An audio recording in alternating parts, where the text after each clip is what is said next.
press the bell icon on the YouTube app and never miss an. आप कैसे देखते हैं ये क्या मामला हुआ है और किस तरफ बढ़ेगा अभी आगे? इसका आलिया मैं एक बैकग्राउंड बताना चाहता हूँ। दोनों साइडों के मैं बयानियां जो हैं वो भारतीय जो बयानियां और कनेडियन बयानियां दोनों को सामने रख के उसका एनालिसिस करते हैं। सबसे पहले तो मैं बताना चाहूंगा कि ये शुरू काफी पुराना कनेडियन जो अब न्यूज निकल रही है कि कनाडा के एनएसए ने जून और अगस्त में भारत का दौरा किया था, इसी रेफरेंस के साथ बात तो अब निकली है। उसके बाद यह भी बताया जा रहा है कि जब जस्टिन ट्रूडो जब गए भारत G20 के दौरे में, उन्हें प्रेसिडेंशियल स्वीट ऑफर किया गया, लेकिन वो किसी छोटे कमरे में रहे। फिर उनका जहाज खराब हुआ तो उनको मोदी जी का प्लेन था उनका, वो ऑफर किया गया, लेकिन उन्होंने वो भी रिफ्यूज किया। तो भारतीय बयानिया ये भी है कि शायद ये उसी वक्त से कोई मूड बन रहा था उनका कि जाके मैंने कुछ चीज ब्रेक डाउन। सभी को जय हिंद दोस्तों, आप सभी का हार्दिक स्वागत है जय हिंद रिएक्शंस पे। तो आज हम उपस्थित हैं आपके लिए एक बहुत ही स्पेशल और एक नॉलेजेबल वीडियो के साथ। जैसे कि आप जानते हैं कि भारत और कनाडा के रिश्ते दिन ब दिन कड़वे होते जा रहे हैं। आज उसी पे बात करेंगी। पाकिस्तान की मशहूर पत्रकार आलिया शाह जी और उनके स्पेशल गेस्ट होंगे साजिद तारड़ साहब, जो कि एक जबरदस्त पॉलिटिकल एनालिस्ट हैं।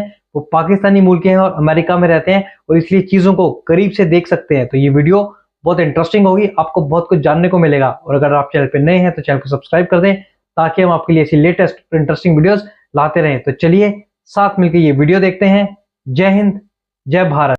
करनी है कनाडा के अंदर। अब कनाडा के अंदर उनके हालात क्या हैं? लिबरल पार्टी जो है वो खुद बिलोंग करते हैं लिबरल पार्टी से, लेकिन उनकी अब पास खुद इतनी सीटें मौजूद नहीं हैं और उन्हें साथ जगमीत जो है उनकी सपोर्ट जरूरत है। वो उनकी पार्टी का नाम न्यू डेमोक्रेटिक पार्टी है। उनके पास तकरीबन लगभग 25 एमपी हैं, उनकी सपोर्ट के साथ आए हैं और वो he is a Khalistani sympathiser. अब इनकी पॉपुलैरिटी अच्छा, उसके बाद मैं दूसरे नंबर पे जो मैं डिस्कस करना चाहूंगा कि कनाडा के हालात इस वक्त कोविड के बाद बहुत खराब है। इन्फ्लेशन के हवाले से, अनएम्प्लॉयमेंट के हवाले से, यहां तक के ट्रकिंग इंडस्ट्री जो है कि बहुत पॉपुलर थी हमारे साउथ एशियन, खासकर सिखों के जो उनके अंदर, वो लोग अपने ट्रक बेच बेच कर घरों को छोड़ कर वापस इंडिया तक जा रहे थे। यहाँ हालात इतने खराब है। ये बताने का मकसद ये है कि शायद ये भी सोचा जा रहा है कि this was a political stunt to gain the oxygen, क्योंकि वो शक हो रहे थे Justin Trudeau was getting weak. और जो रिसेंटली अभी आजकल पोल भी रन किया गया है कि अगर आज इलेक्शन होते हैं तो उसमें जस्टिन ट्रूडो हार जाएंगे इलेक्शन। एक तो उसमें ये उसका बैकग्राउंड मैं बताना चाह रहा था, और उसके बाद शायद उन्होंने पॉलिटिकल, और ये बहुत बड़ी बात है कि एलिगेशन है कि बल्कि हमारे जो डॉक्टर जयशंकर हैं उन्होंने इसको नाम ही ये दिया था कि ये इलेक्शन के हवाले से किया जा रहा है। वोट बैंक उन्होंने उसका नाम दिया था, वोट बैंक इशू इसको बनाया, जिसमें कुछ हकीकत लगती भी है। अब दूसरी तरफ से देखा जाए कि एलिगेशंस क्या आ रहे हैं। एलिगेशंस ये आ रहे हैं कि निज्जर साहब कौन थे। निज्जर साहब के जो जो जो जो एक्यूजेशन जिस एक्यूज्ड हैं, जो मर्डर जिनका हुआ था, उनके ऊपर दहशतगर्दी के केसेस थे, क्रिमिनल केसेस थे भारत के अंदर। वो जमानत पर रिहा हुए और एक जाली पासपोर्ट बनाकर वो कनाडा आ गए। कनाडा आके उन्होंने पॉलिटिकल असाइलम अप्लाई किया, वो पॉलिटिकल असाइलम उनका रिफ्यूज हो गया। उन्होंने किसी खातून से शादी की, वो भी बोगस निकली, और उसके बाद ये एक मिस्ट्री है कि वो किस तरह कनेडियन सिटीजन बन गए। ठीक है, बन गए, लेकिन आज से 2 साल पहले जब उनको दहशतगर्द उनको डिक्लेयर किया गया, टेररिस्ट डिक्लेयर किया गया भारतीय गवर्नमेंट की तरफ से, तो उन कनेडियन गवर्नमेंट को उसकी इतला दी गई, उस पर कोई उन्होंने स्टेप नहीं लिया। अब यहाँ पे ये बताना चाहूंगा, 26 दफा एक्सट्रेडिशन की 26 केसेस इंडियन गवर्नमेंट जो है वो कह चुकी है 26 लोगों के बारे में कनेडियन गवर्नमेंट को कि उनको एक्स्ट्राडाइट किया जाए, इंडिया के हवाले किया जाए, लेकिन एक भी उसको उन्होंने सपोर्ट नहीं किया। अब उस पर मैं आगे चलना चाहूंगा। भारतीय तरफ से यह भी एक एलिगेशन है कि जो निज्जर साहब हैं वो he was working for the Canadian intelligence agencies, ये उनकी तरफ से। अब कनेडियन साइड पे थोड़ा सा मजीद आगे चलूंगा। वो ये कहते हैं कि जब जस्टिन ट्रूडो G20 के दौरे पर गए, उन्होंने आके मोदी जी से इसका जिक्र किया था इस केस के बारे में, लेकिन उन्होंने उसके बारे में रिफ्यूज किया उन्होंने। फिर इसके बाद एक और एलिगेशन है कि उन्होंने बाइडन साहब से कहा था कि आप मोदी जी से बात करें। बाइडन साहब ने भी मोदी जी से बात की थी। अब उसका रिजल्ट क्या था ये अभी तक क्लियर नहीं। तो ये सारी एलिगेशंस इकट्ठी की जाए। अच्छा, उसके बाद ये हुआ है क्योंकि इस वक्त ये जरूर सोचना होगा आपको इस चीज पे बात करने से पहले कि Bharat is the 5th largest economy on the planet. Trudeau साहब ने जब पहली प्रेस कॉन्फ्रेंस के बाद जो दूसरी प्रेस कॉन्फ्रेंस की थी वो थोड़ी ढीली थी, उसमें उन्होंने उसमें जिक्र किया कि हाउ इंपॉर्टेंट इंडिया है, और हम इंडिया से खराब नहीं करना चाहते, हम कोई प्रवोक नहीं करना चाहते। वो दूसरी जरा वो he was on a back foot right now. दूसरा, जो कनाडा जो सपोर्ट चाहता था इंटरनेशनल कम्युनिटी से वो नहीं आई। कनाडा की ख्वाहिश थी कि अमेरिका और बरतानिया कोई जॉइंट स्टेटमेंट दे, वो उन्होंने नहीं दी। फिर वो आए 5 कंट्रीज हैं उनकी तरफ सपोर्ट के लिए गए, उन्होंने भी कुछ सपोर्ट सही नहीं की। उनकी वजीर खारजा इस वक्त यूनाइटेड नेशंस में आई, उन्होंने G7 कंट्रीज के लोगों से मिली, सपोर्ट हासिल करने की कोशिश की, लेकिन नहीं हो सकी। अब थोड़ा सा जैक सुल्लिवन जो कि अमेरिकन NSA हैं, उन्होंने एक स्टेटमेंट दी है जो पहली स्टेटमेंट से जो दूसरी स्टेटमेंट है थोड़ी स्ट्रांग है। उसमें उन्होंने जो लफ्ज ये इस्तेमाल किया है कि हम भारत को कंसेशंस नहीं देंगे, और हमारे एलाय हैं कनाडा और उनको चाहिए कि उनके साथ कोऑपरेट करें। अब उसके बाद जस्टिन ट्रूडो की कल प्रेस कॉन्फ्रेंस थी, उन्होंने बोले उन्होंने अब वो स्टैंड उनका ये है कि वो कहते हैं हमारे पास एविडेंस मौजूद है, कुछ काले हैं, हमारे पास कम्युनिकेशन है, कुछ हमारे पास शवाहिद मौजूद हैं। और यहाँ पे ये भी ये खबर आ रही है कि I5 जो कंट्रीज जिनके साथ उनका रिलेशनशिप जो एक उनका पैक्ट है, उनमें से एक कंट्री जो है उनके पास किसी इंडियन डिप्लोमेट की कोई काले या शवाहिद मौजूद है और they are cooperating with them. अब बात यहां तक है, अभी तक कनाडा ने कोई भी शवाहिद नहीं रखे सामने। अब जो इशू जो बना है, वो जो समझा ये जा रहा है या जो लोग मुख्तलिफ एनालिसिस कर रहे हैं, जो मैं अपनी नजर से भी ये कहता हूं कि एक तो ये कहा जाता है कि अगर 2 साल पहले कनाडा को बताया गया था कि निज्जर साहब इज अ टेररिस्ट, तो उस वक्त उन पे एक्शन क्यों नहीं लिया गया? अगर लिया होता तो आज निज्जर साहब जिंदा होते। एग्जैक्टली। एक तो ये बात है।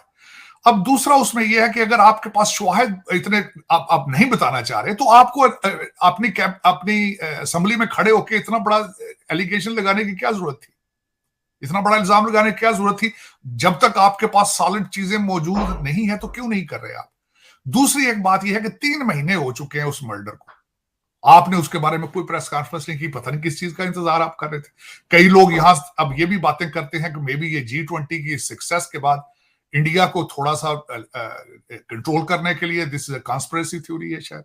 अब वो कहते हैं जितने मुंह है उतनी बातें हैं।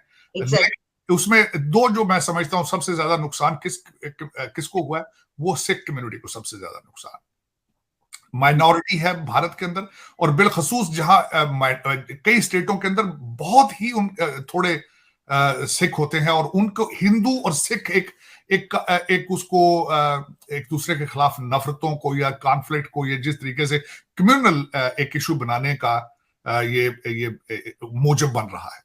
दूसरी बात ये हुई है कि जो कनाडा के अंदर है, इनके पन्नू साहब जो उनके सिक्स फॉर जस्टिस, उन्होंने कहा है कि हिंदू यहां से कनाडा से निकल जाए। How it is possible? आप हिंदुओं को कम्युनिटी एट लार्ज चेक कर रहे हैं, वो भी ज्यादती है। दूसरी साइड पे मैं हमेशा इन चीजों के खिलाफ रहा हूं कि वायलेंस नहीं होनी चाहिए, और बिलखसूस फेथ बेस्ड चीजों के ऊपर आके किसी को कहना, उन्होंने भी ज्यादती की है।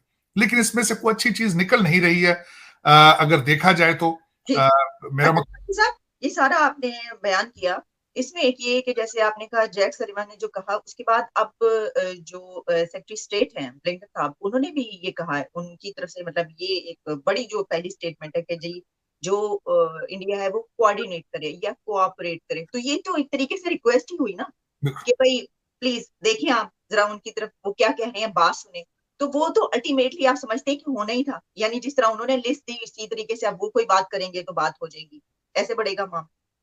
देखिए, अगर मुझसे जाती तौर पर पूछे वॉशिंगटन डीसी का मूड क्या लग रहा है, वॉशिंगटन डीसी इससे ज्यादा आगे नहीं जाएगा। उसकी वजह यह है कि इस वक्त वेस्टर्न सिविलाइजेशन इंक्लूड, और जिसको लीड हमेशा अमेरिका करता है, इन्होंने अपने सारे एग्स एक बास्केट में डाल रखे हैं भारत के चाइना के मुकाबले में। उन्हें इस वक्त एक पार्टनरशिप की जरूरत थी, और वो पता नहीं, यहाँ पे ये भी कि आर्टिकल लिखे जा चुके हैं, फॉरेन पॉलिसी में एक आर्टिकल बड़ा अच्छा आया था कि आइदर इंडिया जो है वो अमेरिका के सारे जो उम्मीदें हैं उस पर पूरा उतर सकेगा कि नहीं। मैं बल्कि उससे डिसएग्री करूंगा। मुझे नहीं लगता ये जिस तरह अमेरिकन ये चाहते हैं। यहाँ पे वॉशिंगटन डीसी सोचता है ये कि भारत उनको आर्मी भेज दे, वहां पे हम बैठ के चाइना को वॉच करें। बल्कि वॉशिंगटन डीसी की ख्वाहिश है कि भारत चाइना के साथ अपने कॉन्फ्लिक्ट में आगे जाए, उनसे अपने जो टेरिटोरीज हैं वो वापस ले, और एक जिस तरह चाहते हैं confrontation to engage China into some kind of conflict in that area, either Bharat के साथ या फिर ताइवान के साथ, ताकि ये कैचअप कर सके चाइनीज ग्रोथ, जो इकोनॉमिक ग्रोथ है। इस वक्त सबसे बड़ी थ्रेट जो अमेरिका को, जो वेस्टर्न सिविलाइजेशन को है, वो चाइनीज इकोनॉमिक ग्रोथ है। उसको ये चाहते हैं काउंटर करना। जिस तरह मैंने आपको बताया, ये ताइवान में काउंटर करके उसको एंगेज करेंगे, ब्लीड करेंगे चाइना को, या और साथ वो समझते हैं कि भारत हमें वहां सपोर्ट देगा। इसलिए वो किसी ने भी, मैं फोरकास्ट अभी कर देता हूं, until some big news takes place, वो जब 2 हफ्ते 3 हफ्ते के बाद कोई और न्यूज आएगी तो ये खत्म हो जाएगा, ये सारा प्रेशर रिलीज हो जाएगा मेरे ख्याल। इससे आगे इसका कोई फ्यूचर नहीं है। दोस्तों आशा करता हूं कि वीडियो को आपने अंत तक देखा होगा, और आलिया शाह जी का जो बहुत ही खूबसूरती से तावड़ा साहब ने जवाब दिया, ये आपको काफी पसंद आया होगा। अगर आपको वीडियो अच्छी लगी है तो इसे लाइक और शेयर जरूर कर दें, और अपने विचार हमारे साथ साझा जरूर करें। और अगर आप चैनल पर नए हैं तो चैनल को सब्सक्राइब कर दें, ताकि आपको ऐसी ही इंटरेस्टिंग, लेटेस्ट और मजेदार वीडियोस देखने को मिलती रहे। तो चलिए फिर मिलेंगे ऐसी ही किसी जबरदस्त वीडियो में। तब तक अपना ध्यान रखिए। जय हिंद, जय भारत।